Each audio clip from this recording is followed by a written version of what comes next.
Hey up YouTube, I'm Eric, thanks for clicking the video. Today's the start of a new series on my channel I'm calling Orbiting the Loonaverse, where we look at your questions and comments about the Loonaverse, and I give my thoughts and opinions on them.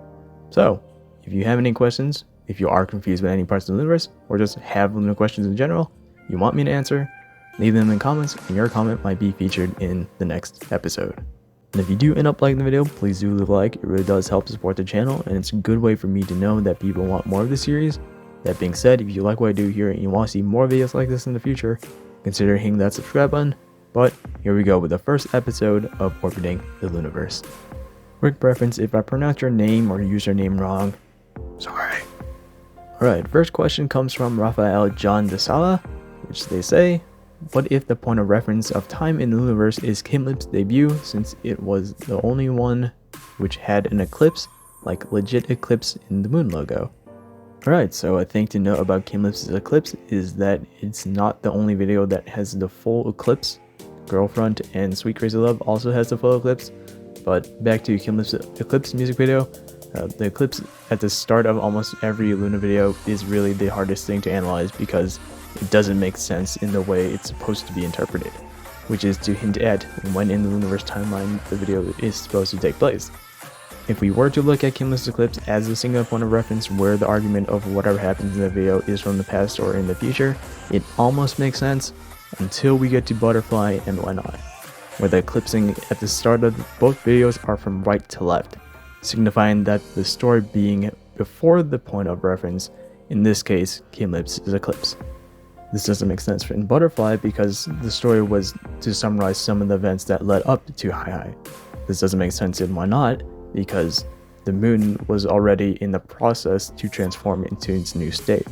To summarize, currently wherever you put that point of reference to try to make both arguments true, there is a counterpoint to it.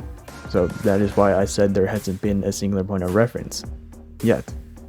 Alright, we got another comment from Lucy Rose Richards that reads, I was so confused because I thought I watched this before, but I saw your community post. Should I leave the same comment on them now? I think the end is just beginning, and that when HaSeul comes back, I think the story may start from the new moon or something, while still maybe also filling in some pieces that are missing from this one.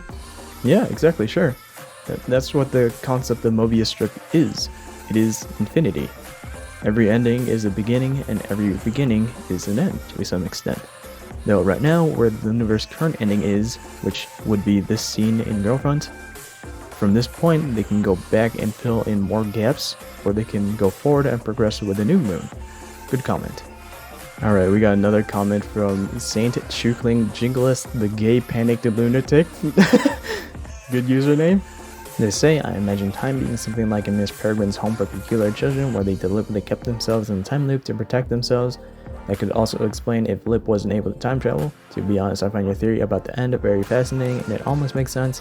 After all this ends and Loona disbands, have in the chat, then I hope we know not just the beginning and the outcome, but also why everything happened. Why 12 girls had to go through all this. Also, I'd just like to say that Daebak Jjang has this awesome video on pairing in the Loonaverse, and I expect more switches happening soon. By the way, you said Chuwon and Yowan are the only instances of switching we have seen, so you don't believe that there's an existence of an evil and good HaSeul. I don't really, but I'd love your take. First off, how dare you bring up the idea of Loona disbanding? Kind of toxic in my opinion. Second off, yeah, if you don't know who Daebak Jjang is, they were another Loonaverse series, and I believe they were the ones that coined the reverse order theory, where Jin meets Olivia Hay, Hyunjin and Gohan, HaSeul and Shu, and Vivi and Eve. Definitely go check out that channel, it has some really interesting theories, though it is unfortunate that they have stopped uploading as of August 2019. But back to the comments. Unfortunately, I haven't read or watched Miss Peregrine's Home for Peculiar Children, though from just reading about it on the wiki, their take on time loops and how aging forward works is very interesting. Now, onto the things that involve the Loonaverse.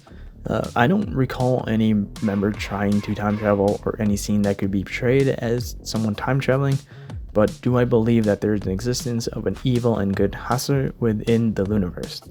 Well, I believe you're referring to this story thread. The link will be in the description if you want to read the post in full. It's an interesting one, but I feel like a good amount of it really is a stretch if I'm being honest. Though I wouldn't throw away the idea of there being more than one HaSeul. There was this old myth that if you were to meet your doppelganger, you would die. Sound familiar? On to our next comment from GG Queens, which they say, I was thinking clocks have to go around twice to complete a day. You had to go around the Mobius twice to get back to where you were. Technically yes, but clocks and times are based on perspective. On the simple 12-hour clock, they do have to go around twice to complete a full cycle, though there are other clocks that do have that full 24 hours, so technically they only go around once. So you are right, but also wrong at the same time. Moving on to our next comment. This one's from Haifa Wanistrasista. I feel like I butchered that name in so many ways I don't even know. I'm so sorry if this offended you. But they say about that eclipsing logo, what the difference is of white and black background. We also have comments from Benedict Reyes and Eiffel Gustav. Well, I hate to be the one that breaks it to all of you, but there aren't just white and black backgrounds during the intro logos.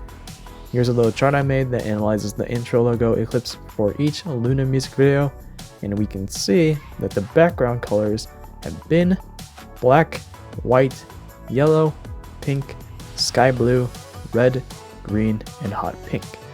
So my take on the backgrounds of Loona's intro logo is that there really isn't real meaning or doesn't hold much significance for the Loonaverse, and you shouldn't really focus on the background. Also, Benedict Reyes, there technically isn't a back of the Mobius strip. As we should know by now, the Mobius strip is a non-orientable infinite loop. Non-orientable meaning that there isn't a perspective you can properly be in where you can place a back or front. It's a singular side that loops forever. But yeah, moving on to our final comment. This one's from Sherlani D. They say, hey Eric, I have a question. Sort of. The members of Lean Line all have another object assigned to them. Can you guess? Weapons. Yes, HaSeul has a slingshot, Kimlip has a gun, and Eve has a bow and arrow. Many overs are just now realizing this. Do you have a say on this? Yeah, I have noticed it, but it hasn't really played into the Loonaverse per se. But their weapons can prove as significant as their appointed leader. I know that a sword is typically associated as a symbol for leadership. A sword is a weapon, so who's to say that the slingshot, gun, and bow and arrow is the Loonaverse version of that? Good eye. But yeah, that was the first episode of Orbiting the Loonaverse. If you did end up liking the video, please do leave a like. It really does help support the channel, and it's a good way for me to know that people want more of this series.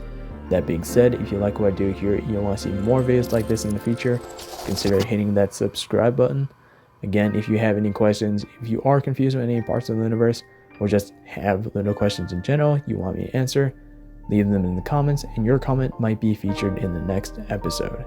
But I hope you enjoyed this video, and I'll see you in the next one. Later.